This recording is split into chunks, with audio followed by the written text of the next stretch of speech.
He is LaTroy Johnson, Assistant AD and Football Chief of Staff at FIU. I'm John Brice of FootballScoop.com. This is the Our Coaching Network podcast.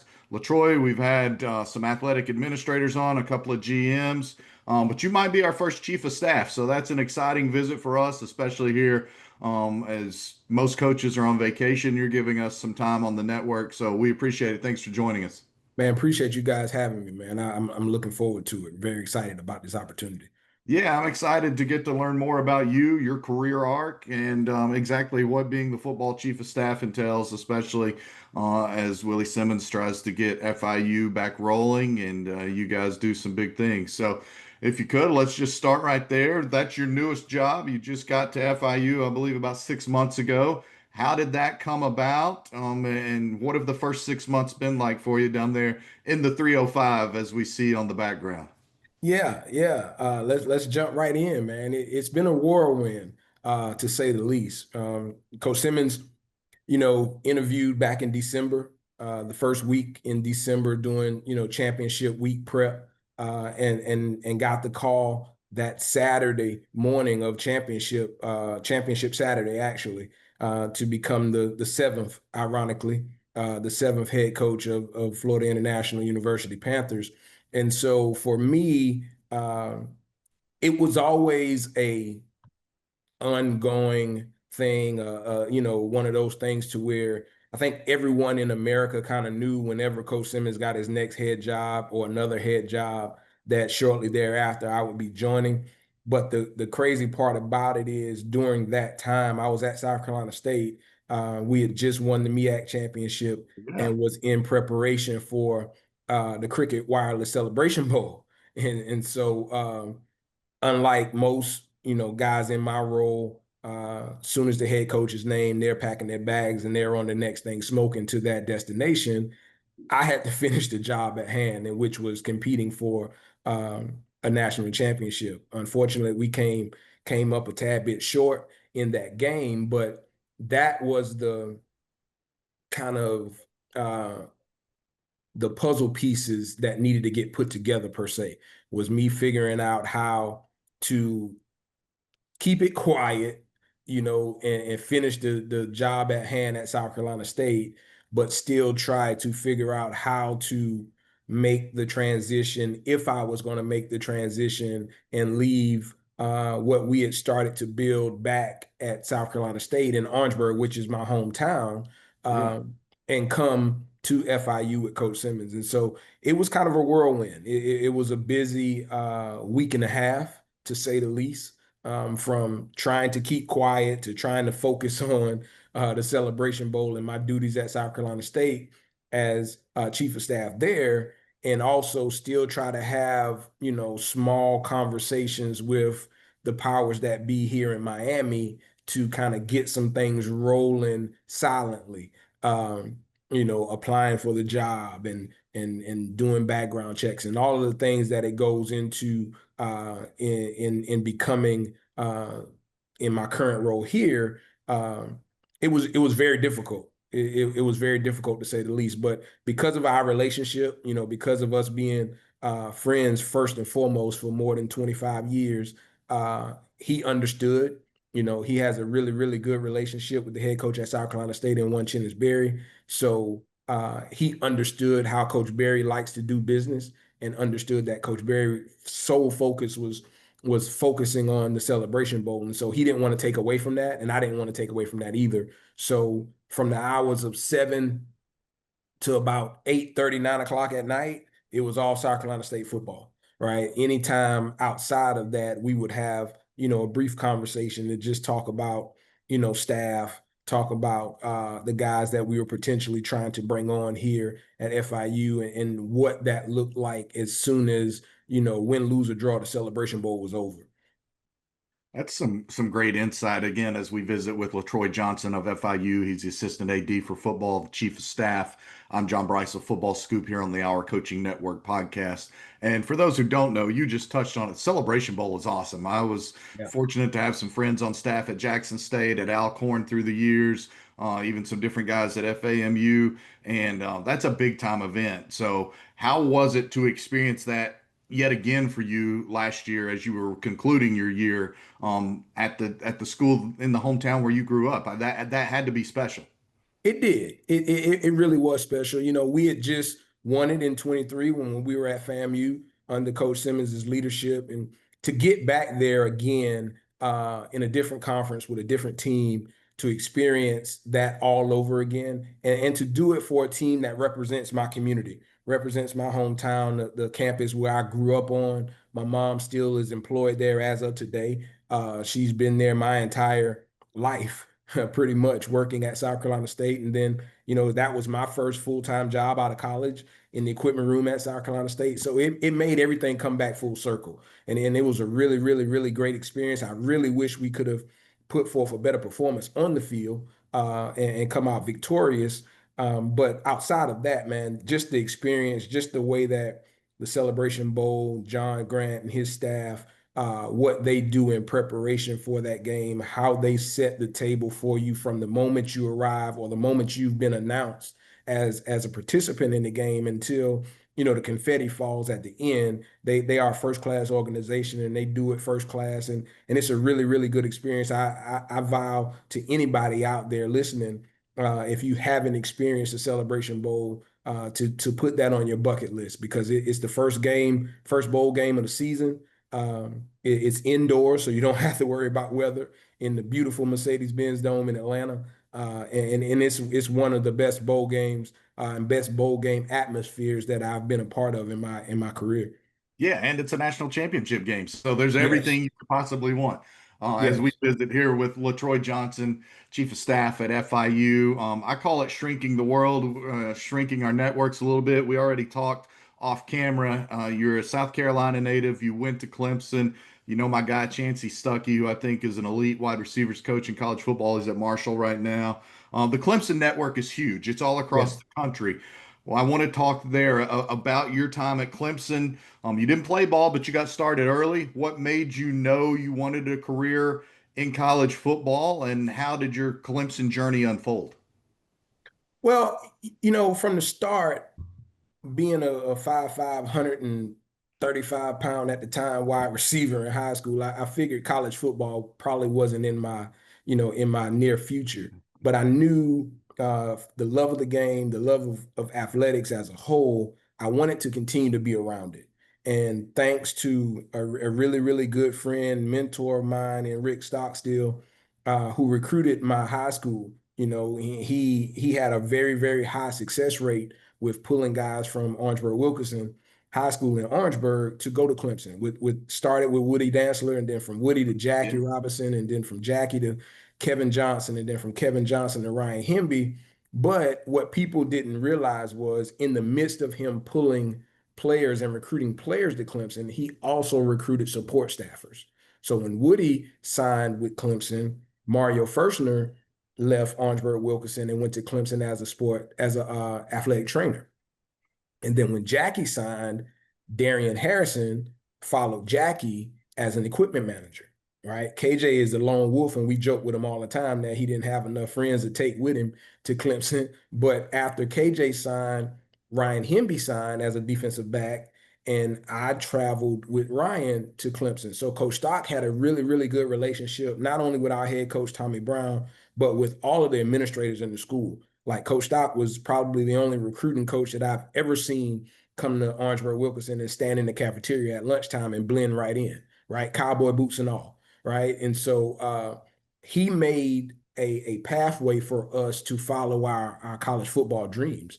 And I still owe him a ton of gratitude right now for that opportunity. And if it wasn't for him, you know, I'm probably not sitting here talking to you right now, JB. I'm probably doing something else from a 9 to 5 standpoint. So I owe Coach Stock a ton of gratitude for helping me get started in this role. And so he got me to Clemson. I started working in the equipment room with Alfonso Smith as our head equipment manager back in you know, in the summer of 2000, and it took off. You know, I developed some really, really good relationships throughout that time. Coach Stock being one. I was his position manager as he coached wide receivers. And that's where I met Coach Simmons. You know, I met a whole lot of other lifelong friends that I have. Tony Elliott, head coach at Virginia, was Yeah.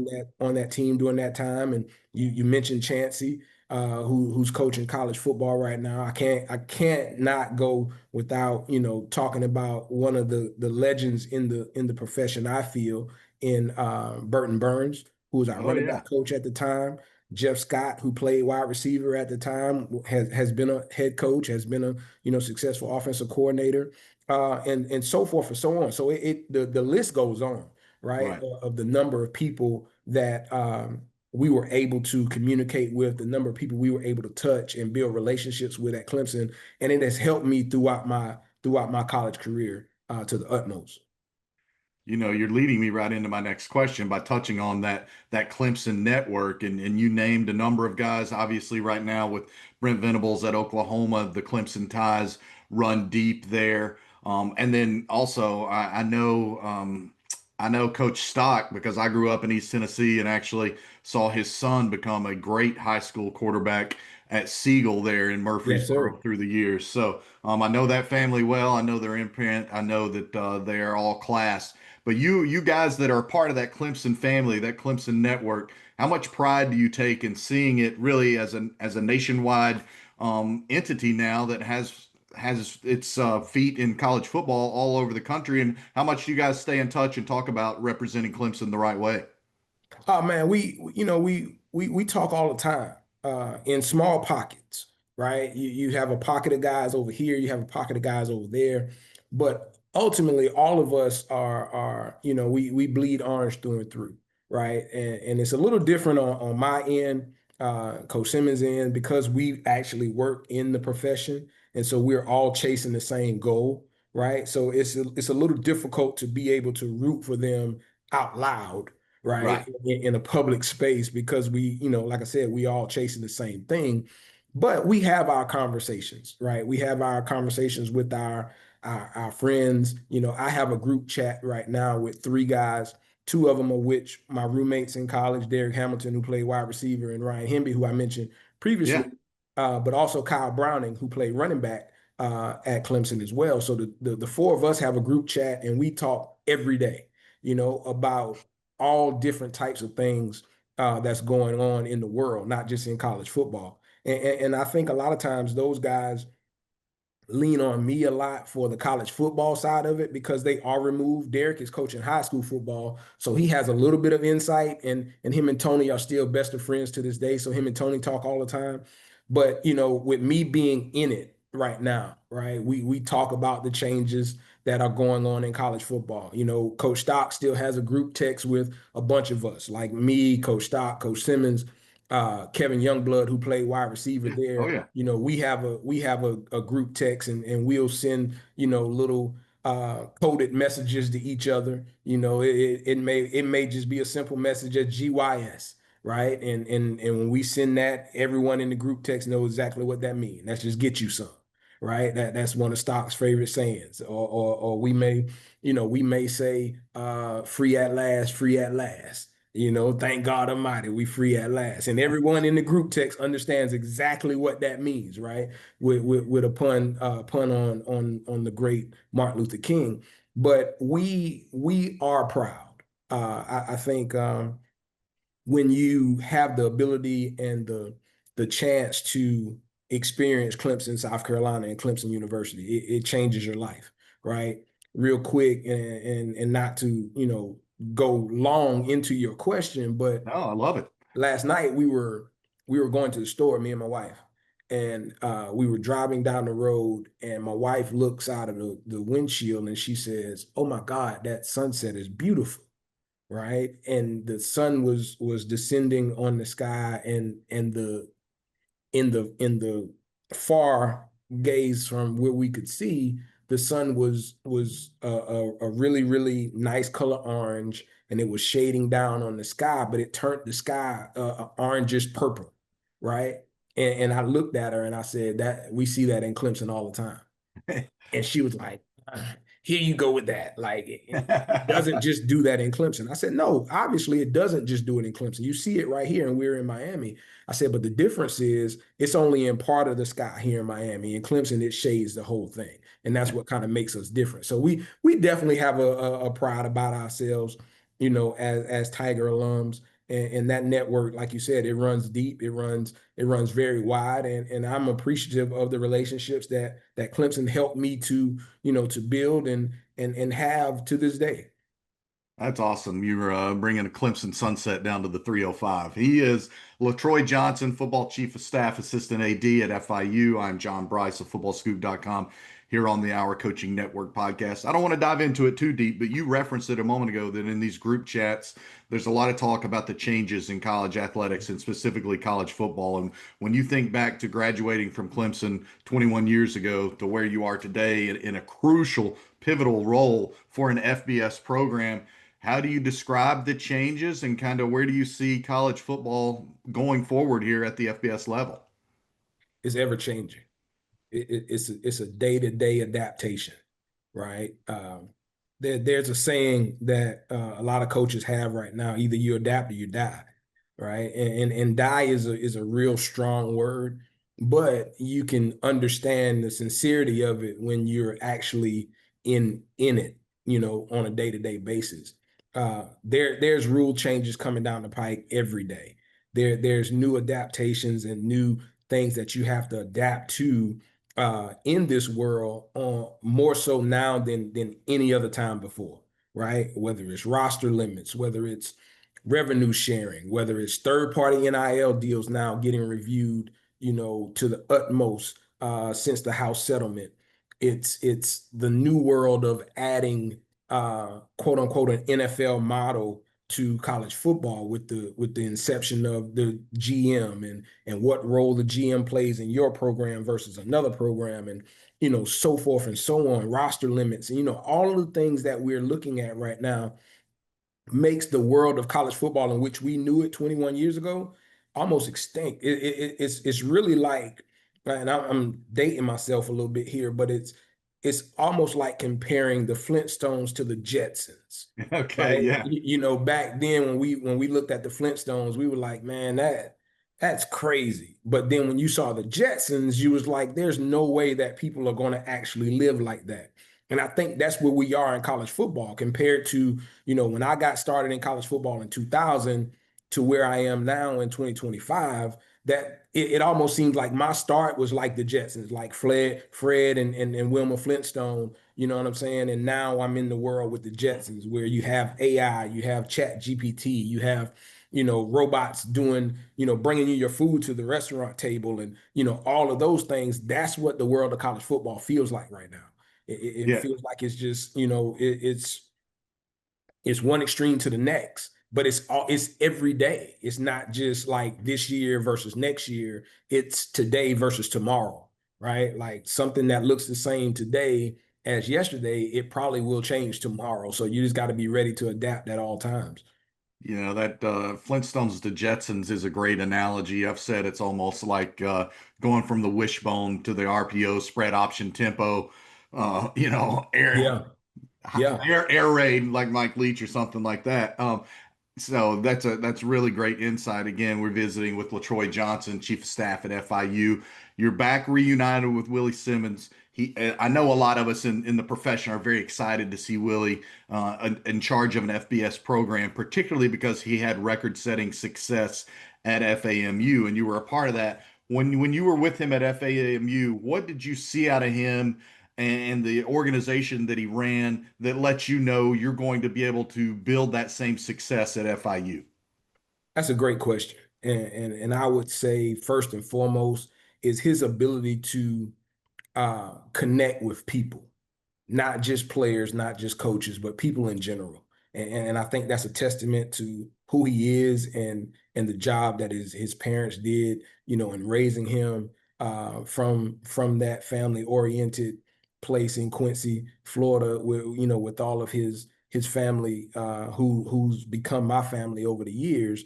But I think that's probably the number one thing is his ability to connect, right? He has the innate ability of walking into a room full of complete strangers. And then in 15 minutes of being in that room, they are in love with who Willie Simmons is. And that's just not the football coach. That's the man himself, right? And I think that's the thing that is going to win us football games here in the 305 is just the ability to connect, right? I think back to our first team meeting before spring ball here at FIU, and coach put up a slide uh, that kind of talked about some of the things that we allow in practice versus some of the things that we don't. And not to get into, full-fledged details about what the PowerPoint represented, but just to see the faces of the players in the room when he put those two, particular slides up, their eyes got really, really big, right? And it was like, he really gonna let us do that? Oh man, we got us a coach. Like, yeah, let's do it. Like, we Yeah, can go practice right now.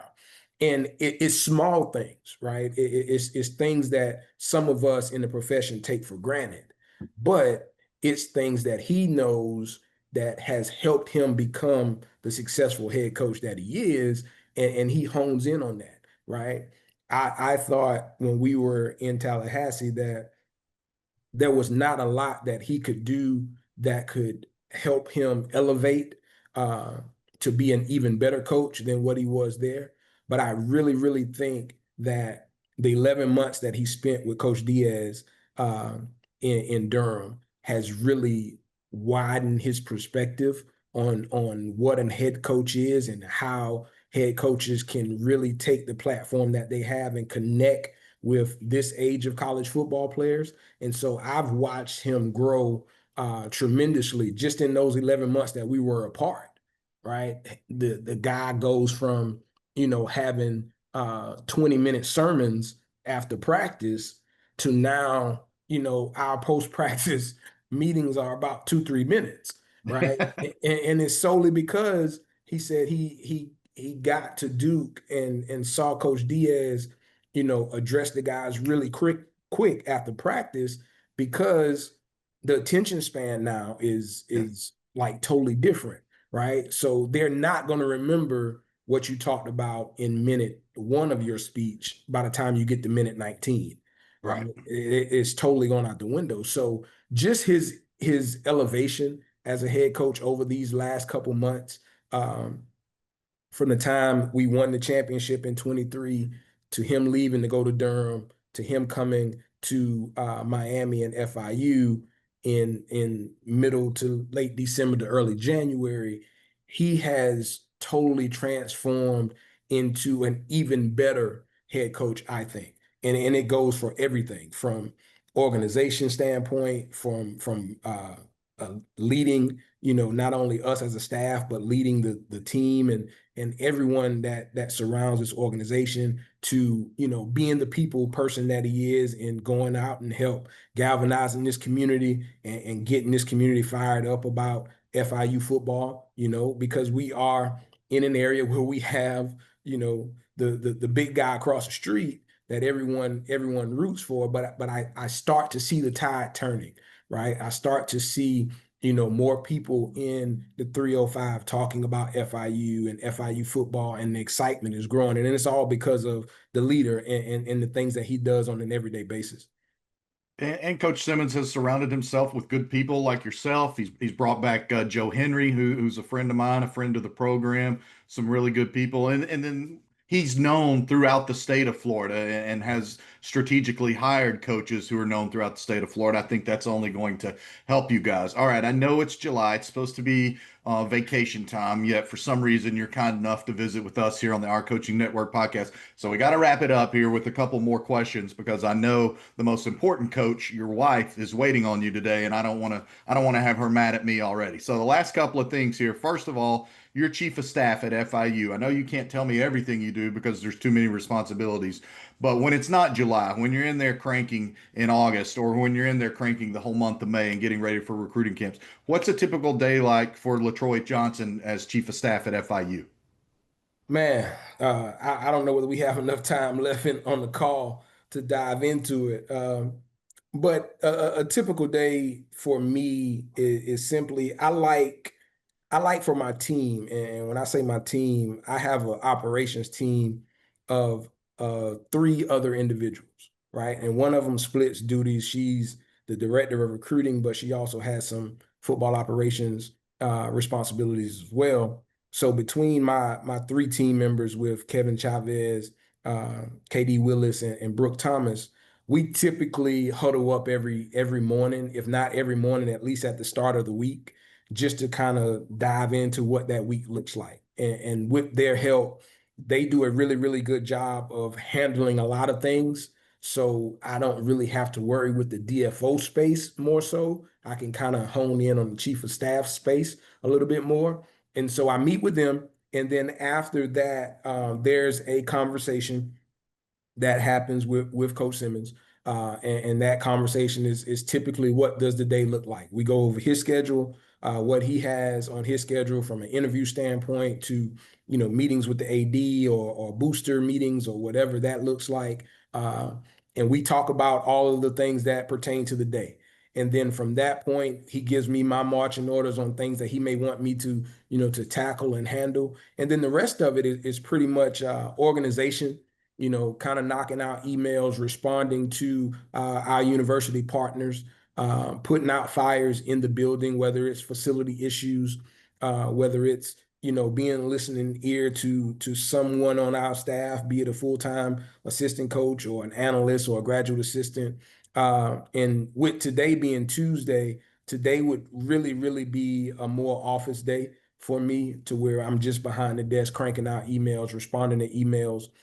We typically staff meet in the afternoons, and that staff meeting kind of is set up just like any other staff meeting in the country, I would think, with reports from our different department heads, around the room, and everyone giving their take. But for me, it's about helping execute the mission and the goal of the head coach. So if that's helping onboarding a new hire with the helps of our internal human resources department in the athletic department, helping onboard them. I'm in charge of that. I oversee all of the support areas within the program. So constantly meeting with them, making sure that everything is going smooth in their areas. I'm heavily involved with that, from our strength and conditioning to sports medicine to equipment to video, periodically meeting with our general manager, just to make sure that I can support him in roster management and revenue sharing and NIL from whatever standpoint that looks like. And just overall making sure the office and the morale of the staff is at an all-time high, right? And I take pride in trying to uh, maximize my time in solving problems before they reach Coach Simmons's desk, right? My day at the end is typically going to him and telling him all of the things that I have put to bed that stops him from having to worry with it. Uh, Particularly don't like for him to deal with it, but he still needs to know it, because when he meets with Scott Carr, our AD, he needs to be able to tell Scott, hey, this is what's going on in the program, but it's already been dealt with. We've already handled it. We put it to bed. We've got the solutions, all of those type things. So my main focus is to make sure he can just be the best head coach and the best play caller that he can be, and not have to worry with all of the other things that goes into our day-to-day, with me being the chief of staff. All right, last one here with LaTroy Johnson, Chief of Staff at FIU. This is a fun one. Hopefully, it's a fun one. Usually, I get to the end and I'll ask the guys, like, what's something people don't know about you or what's a hidden talent. But I want to ask you, especially since you've been at Clemson, you played the game at the high school level. Okay, it's 2025. You can get an NIL deal. What NIL deal is LaTroy Johnson getting? Oh man. Now, is this LaTroy the equipment guy, the chief of staff, the high school athlete? Like, which LaTroy is this? Let's do two. I thought about that. So let's do two. If you're an athlete, what NIL are you getting? And now, as chief of staff for Willie Simmons FIU program, what NIL deal are you getting? If I'm an athlete, uh, I'm going to try and reach out or try to make a relationship with some apparel company. Okay. right? I like it. Yeah. And the reason why I say that, you know, I look at some pictures here at the house of how I dressed as an athlete, right? And I like to say that, and my swag was on On point. 10. Yeah, Okay. it Okay. was on point. So I would probably try to get with some, some apparel company to kind of help my swag stay on a level where it was, right? And so I would line that in. As a chief of staff, it would have to be either Apple or T-Mobile. And Yeah. and the reason being is my phone is close in proximity at all times. Yeah. And given the fact that it could ring from a phone call, a text message, a Teamworks message, whatever it may be, it could go off at any point in time of the day. I would definitely try to link up with Apple and or T-Mobile, probably both, right? Yeah. Probably both, because I would need some free service from T-Mobile and then ultimate iPhones from Apple and accessories to go along with that. So yeah, those would be my pitches that I would put out there from an NIL standpoint. I love that. Plus, you also just shouted out teamwork. So Yeah. My guy Sam Curtis needs to take care of you with teamwork. We're Hey, gonna I'm send him glad this. you said it and I didn't. Yeah, So that's Sam, all you right. heard it from That's all right. JB. I've known Sam about 15 years. So when this podcast comes out, I'm gonna take this clip and send it to him and tell him he owes you. No, There this you go. is. JB said it, Sam. So hey, I'll be looking for my residuals. Oh, this has been fun, man. Our first chief of staff that I've gotten to host here on the Our Coaching Network, LaTroy Johnson, chief of staff, FIU down in the 305. Thanks a bunch for visiting with us. Man, appreciate you guys having me. Let's do it again. Yeah, I, we I will. look forward to chopping it up with you. Maybe by the time we become bowl eligible and get ready to head to a bowl game, we can kind of do it all over again. We'll do one about what it takes to get ready for a bowl game. I There love you that. I go. love the confidence. All right. He is LaTroy Johnson, Chief of Staff, Assistant AD for football at FIU. I'm John Brice of FootballScoop.com. This has been the Our Coaching Network podcast. Until the next time, enjoy this one.